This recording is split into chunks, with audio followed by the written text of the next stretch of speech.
Good morning, students. Today's study,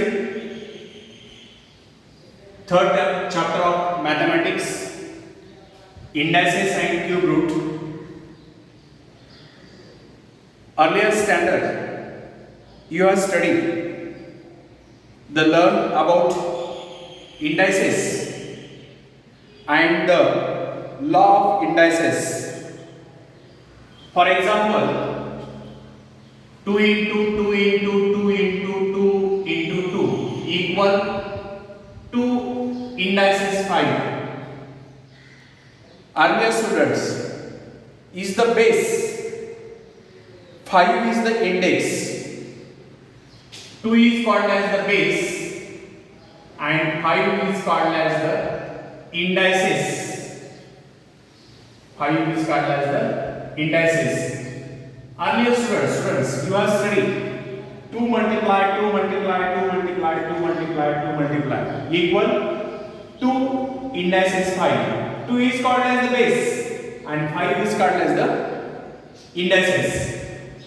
Now another examples is the index and 2 is the index of number. Just like for example, any example, A indices m multiply A indices n equal A is common m plus n. Just now you are studied. But today's in the chapters, most important points, meaning of numbers with the rational numbers. Meaning of the numbers when the index is a rational numbers of the form. विद्यार्थी मित्रांनो, आज आपल्याला या प्रकरणातला महत्त्वाचा घटक अभ्यासायचा आहे. घातांक परिमेय असलेल्या संख्येचा अर्थ काय तो आपल्याला बघायचा आहे. आणि संख्येचा घातांक जर तुम्हाला असा दिला असेल की 1 upon n असेल, असं दिलेलं असेल 1 upon n, असं जर दिलं असेल तर या रूपातील परिमेय संख्या असेल अशा संख्येचा अर्थ काय घ्यायचा ते आपण बघणार आहोत. Just like for example 1 upon 2, 1 upon 3, 1 upon 5, comma dash dash dash 1 upon n. Infinity number the now right now. The square root 2 square root written 1 upon half. The in general n root of a is expressed as a 1 upon n. Just like for example, square root of 25. Square root of 25. Square root symbol used and then written 25 using radical sign root is called as a sign of root. Using index, it is the expressed as 25. The index is 1 upon half. Therefore, the root 25 equal written down 25 indices 1 upon half. A square square root right now 2 square root a or square root a or a 1 upon half. For example, विद्यार्थी मित्रांनो, जर तुम्हाला साधारणपणे a या संख्येचा वर्ग लिहायचा आहे तर ते लिहिताना तुम्ही a या संख्येचा वर्ग लिहिताना असा लिहू शकता a चा वर्ग. पण तुम्हाला त्याचा स्क्वेअर रूट लिहायचा आहे म्हणजे त्याचा वर्गमूळ लिहायचा आहे. a चा वर्गमूळ लिहिताना तुम्ही असे लिहू शकता 2 वर्गमुळात a किंवा वर्गमुळात a किंवा a 1/2 म्हणजे त्याचा घातांक आहे. 1/2 हा a चा घातांक आहे. पण याच प्रमाणे जर तुम्हाला आता स्क्वेअर ऐवजी क्यूब रूट काढायचं आहे, just like the cube root a, cube root of a written cube root of a. The example a indices 3, 4 indices 3, 4 multiply 4 multiply 4 64. 64. विद्यार्थी मित्रांनो, तुम्हाला जर 4चं तुम्हाला घन करायला सांगितलं, 4चा घन, हे 4चा घन आहे. जसं मी तुम्हाला सांगताना सांगितलं की क्यूब रूट आहे म्हणजेच त्याला आपण घनमूळ म्हणतो. जर a चा घातांक 3 आहे, रिटर्न कसं लिहिणार आपण, तर हे क्यूब रूटच्या चिन्हामध्ये म्हणजेच घनमुळाच्या चिन्हामध्ये लिहिणार. पण जर तुम्हाला घन करायला सांगितला, नुसता क्यूब करायला सांगितला, तर असं त्याचा अर्थ असा घ्यायचा आपल्याला, क्यूब 4 इंडायसेस 3 म्हणजेच 4 गुणिले 4 गुणिले 4 बरोबर किती, तर 64 आपल्याला त्या ठिकाणी घेता येऊ शकते. मग याचा अर्थ काय घेणार आपण, तर याचा अर्थ असा घेतो आपण की 4 गुणिले 4 गुणिले 4 गुणिले म्हणजे 64, मग क्यूब रूट ऑफ 64. आता हे झालं घन, पण आता घनमूळ काढायचं आहे, तर लिहिताना कसं लिहू आपण, cube root of 64 written as cube root sin 64 or the bracket 64 1/3 indices. Now note that most important points, 64 indices 1/3 equal 4. Next example, just like the you now the study square,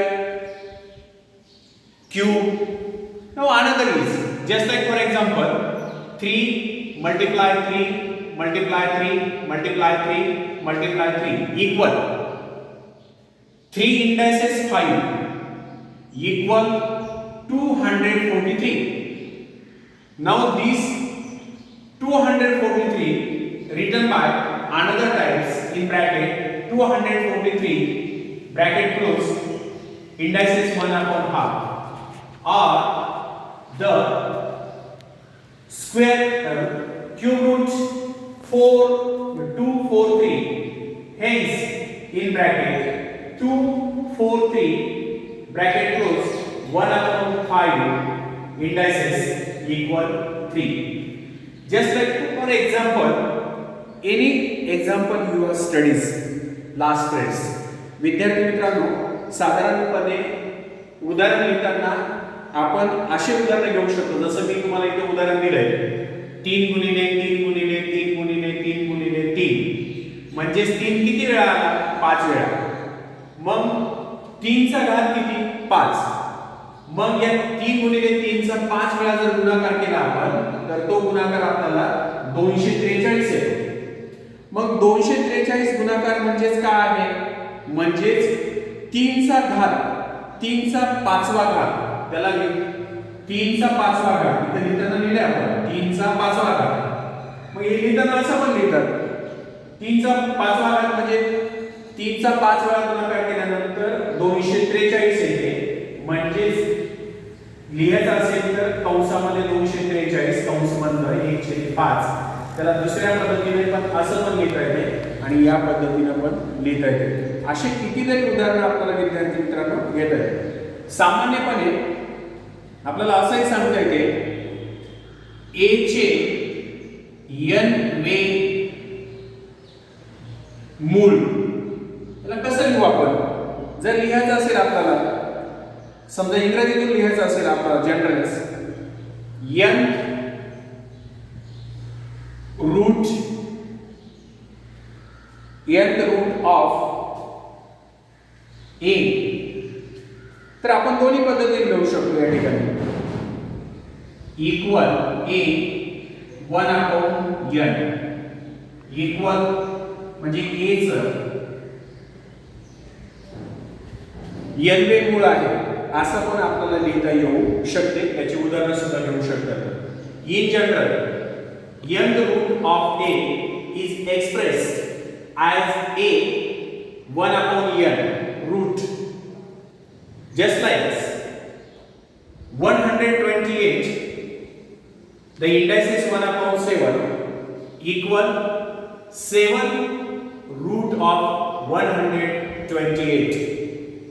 Second example, 900, index is 1 upon 12 equal the 12th root of 900.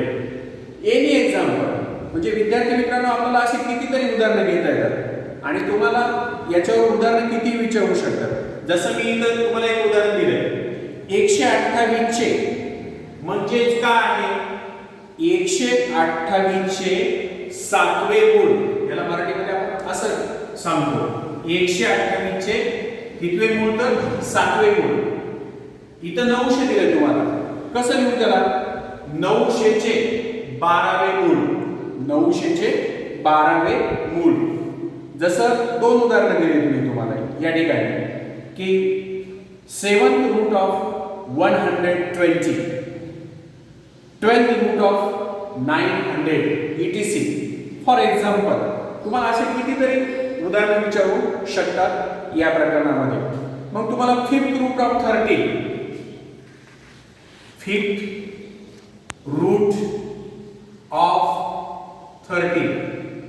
आता 5th root of 13 असे कितीतरी उदाहरणं जर विचारलं तर तुम्ही काय लिहिणार त्याला, तर त्याचं उदाहरण असं लिहू शकता, answer yes 5th root of 13, 13चा 5वा घात असं लिहू शकता.